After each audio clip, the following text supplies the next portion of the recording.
Okay, we're in London talking to Morrissey from the Smiths. Welcome back to Australian Radio. Oh, hello everybody. Meat is Murder is the latest album that's come out. Quite dense lyrically, in keeping with the rest of the Smiths' works, and a very English of albums. Do you think that the fact that it's sort of essentially English, that's going to be a hindrance to you? Well, it hasn't been, because the LP has sold quite well almost everywhere, which is quite curious to me, because we've not really travelled much, really. We tend to keep ourselves, quite wrongly I'll admit, deeply rooted in England.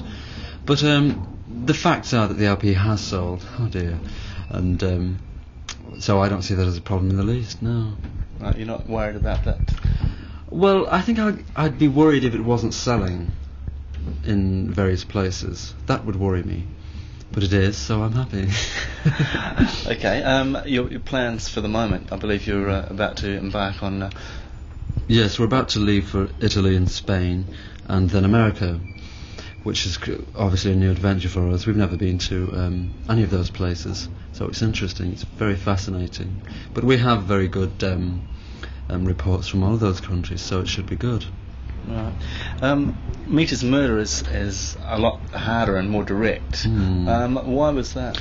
Because I don't really think that you can write a song about animal slaughter without it being quite strong. So it really had to be. But I think as individuals, when we came to record the LP, we were quite angered. We were quite distraught about the way we had been treated by the music industry generally over the previous 12 months. So I think we felt quite alone and quite in control. So it was good, I think. Right. Is the title of the album just your view, or was it like a group decision? You all decided on that? I decided it, but it was obviously behind the title was Total Unity. But it was initially my decision. Right. Again, some ambiguity. Not going very well, am I? Some ambiguous lyrics. Purposely so? Well, of course, yes. I mean, it serves to make people's lives slightly more interesting. Yes, I mean, I don't want the words to be bland. I don't want them to be black and white, really. People have to slip their own interpretations hither and thither. So, I mean, life without ambiguity is quite boring. Don't you agree? Entirely. Oh, no, you don't. Be honest.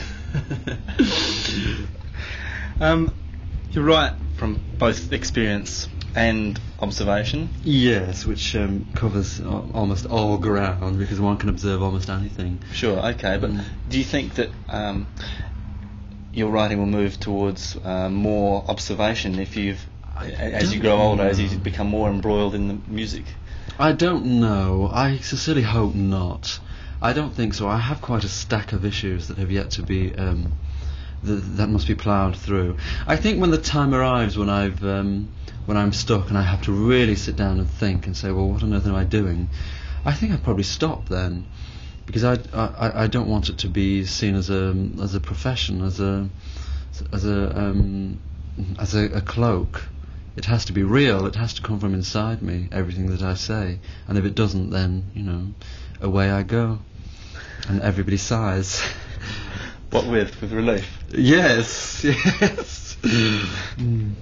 What are the things that make you angriest?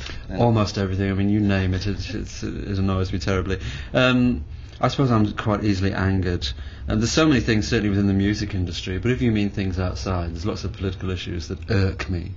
I'm quite an irkable person, but I get angry by almost everything, which is quite satisfying. You don't think that could get to be unhealthy at all? Not really.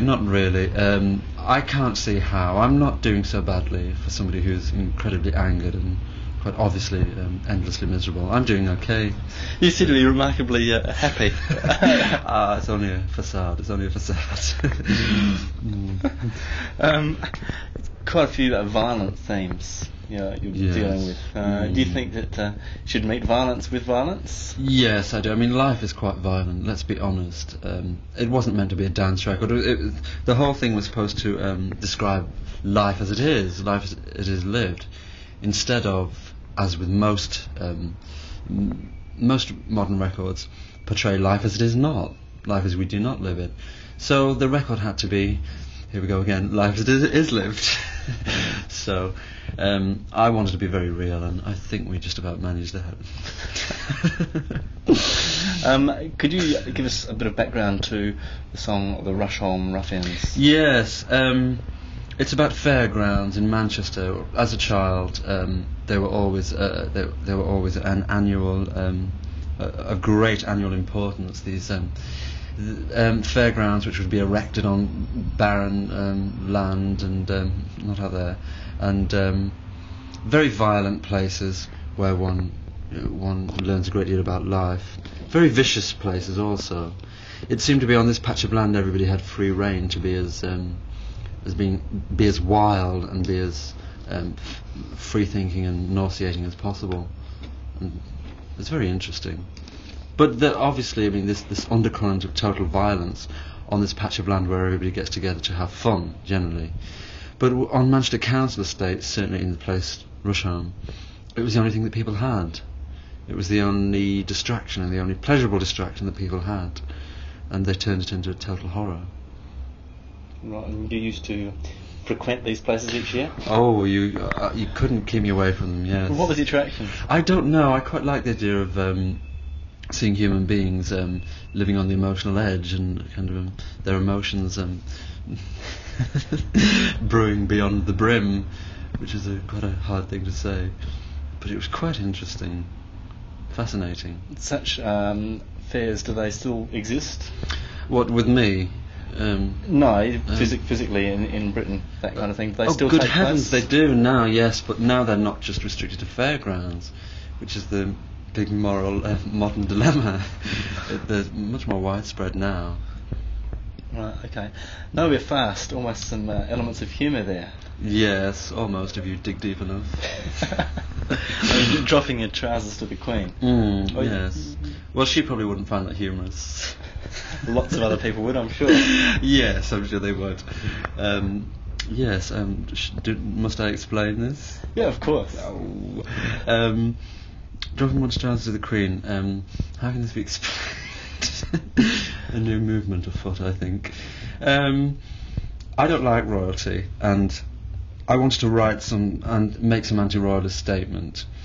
But really, when they have been made on the very bleak, isolated case in the past that they've been made, they've been quite intangible, if that's the word. It probably isn't, and a bit too shallow, and a bit too brutal, and a bit too overtly political. I wanted to say something that was very strong, yet with an undercurrent of absurdity about it. But in a way, it's not absurd. I mean, the way I feel about royalty is that I really don't even want to discuss it. Just let's drop our well, maybe not. Let's move on. Okay. In what way do you think that this album is an improvement over the previous two? Initially, foremost because we produced it ourselves, and that was a very important decision for us to make. For the first time, we were on our own, and we had we were devoid, if you like, of any other influence or participation, which I think is quite an extraordinary situation for a group to be in, because groups are so used to being pampered and being told and being surrounded by lots of people. But for us, we were on